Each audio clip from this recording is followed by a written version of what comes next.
Welcome back नाज़रीन। Break से पहले हम आपको बता के गए थे कि सिंध कैबिनेट मीटिंग के बारे में जो है वो बताएंगे आपको। वज़ीर आला सिंध सैयद मुराद अली शाह की ज़ेर सदारत सिंध काबीना का इजलास हुआ है। इजलास में 25 नुकात पर शामिल चीज़ें थीं, जो 25 नुकात थे उन पर गौर किया गया है और उन पर ब्रीफिंग भी मांगी गई है। 3 चीज़ें जो आज आपके सामने रखेंगे जिन पर ज़्यादा एम्फेसाइज किया गया है। सबसे पहले सिंध काबीना ने टीचिंग लाइसेंस पॉलिसी की मंजूरी दी है, इस पर बात की गई है।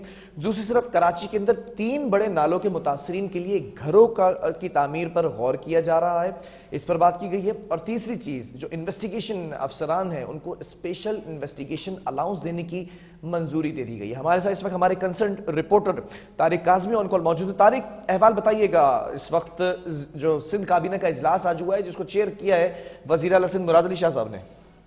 बिस्मिल्लाहिर्रहमानिर्रहीम, इय्याका नअबुदु व इय्याका नस्तईन। बिलाल, देखिए मैं आपको तफसीलात साझा करता चलूँ। आज जो है वो 22 नुकात के ऊपर जो है वो टोटली बात की गई सिंध काबीना की मीटिंग के अंदर। इससे कबल भी जो है वो मीटिंग की गई थी जिसके अंदर जो है मुख्तलिफ उमूर के ऊपर जो है वो जायजा लिया गया और सूरत हाल बताई गई कि क्या सूरत हाल है, किस चीज़ों की खास तौर पर इससे कबल जो है वो मीटिंग की गई थी जिसके अंदर जो है गंदम की फरामी के ऊपर जो है वो बात की गई थी। आज की जो मीटिंग थी वो 3 मेन इशूज हैं। उसके अंदर सबसे पहला इशू ये था कि टीचिंग लाइसेंस के सरदार शाह ने इससे कबल भी जो है जो मिनिस्टर हैं एजुकेशन के उनकी जानिब से कहा गया था कि हम टीचिंग लाइसेंस जो है वो लेकर आ रहे हैं, जिसके बाद जो है वो सिंध की जो तालीमी निज़ाम है उसके अंदर बेहतरी आएगी।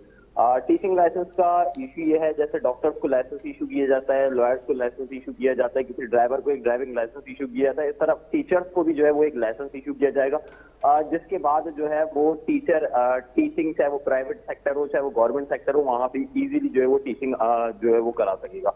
इससे कबल हमने देखा था कि सिंध की मुख्तलिफ अजला के अंदर जो है वो टीचर्स जो है वो भर्ती तो कर लिए जाते थे, लेकिन उनके ऊपर देख रेख करने वाला कोई नहीं था। मैट्रिक पास को भी टीचर भर्ती कर लिया जाता था, इंटर पास को भी टीचर भर्ती कर लिया जाता था, लेकिन अब जो है वो पॉलिसी थोड़ी सी स्ट्रिक्ट की गई है।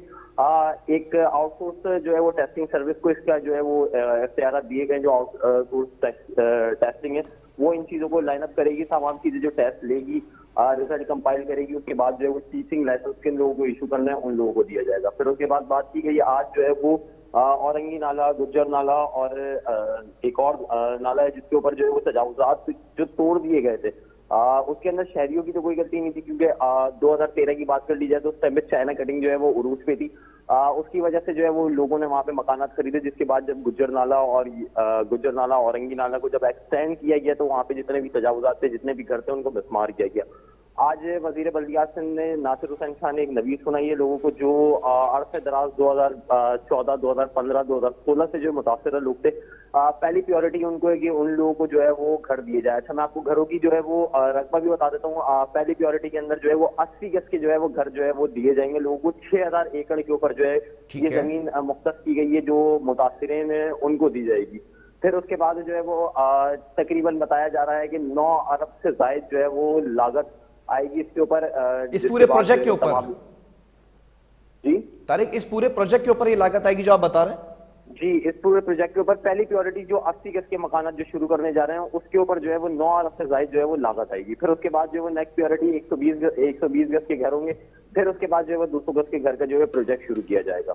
जी ठीक है, ये भी बताइएगा, इन्वेस्टिगेशन अफसरान को स्पेशल इन्वेस्टिगेशन अलाउंस देने के लिए भी मंजूरी दे दी गई है। ये भी एक बड़ा मसला था, देरीना मसला, इस पर क्या बात हुई आज के इजलास? देखिए बिलाल, मैं आपको बताऊं कि इससे कबल भी जो है मुख्तलिफ मीटिंग्स जो हुई थी, जो उसके अंदर जो है वो इस चीज को डिस्कस किया जरूर जाता था, लेकिन अब जो है वो जब केसेस की तादाद जब बढ़ना शुरू हुई, केसेस की रजिस्ट्रेशन जब होना शुरू हुई, जिसके बाद इन्वेस्टिगेशन का अमला थोड़ा सा जो है वो फैसिलिटीज की वजह से जो है थोड़ा परेशान नजर आता था। आज जो उस चीज की मंजूरी दे दी गई है, जितने भी स्पेशल इन्वेस्टिगेशन होगी उसका जो है वो अलाउंस जो इन्वेस्टिगेशन ऑफिसर्स होंगे, उनकी टीम होगी, उनको जो है वो अलाउंस जो है वो दिया जाएगा, जिसके बाद मुतवक्का किया जा रहा है कि जो इन्वेस्टिगेशन है, क्योंकि जो ज्यादातर जो क्रिमिनल्स होते हैं उनको पकड़ तो लिया जाता है, लेकिन इन्वेस्टिगेशन ना होने की वजह से या इन्वेस्टिगेशन सुथरावी की वजह से जो वो क्रिमिनल्स जो है बाहर आ जाते हैं। अब जो फैसला किया गया है वो फैसला ये किया गया है कि जो है जितने भी लोग हैं जो इन्वेस्टिगेशन डिपार्टमेंट के अंडर में आते हैं उन लोगों को जो है वो एक्स्ट्रा अलाउंसेस दिए जाएंगे पर केस के हिसाब से।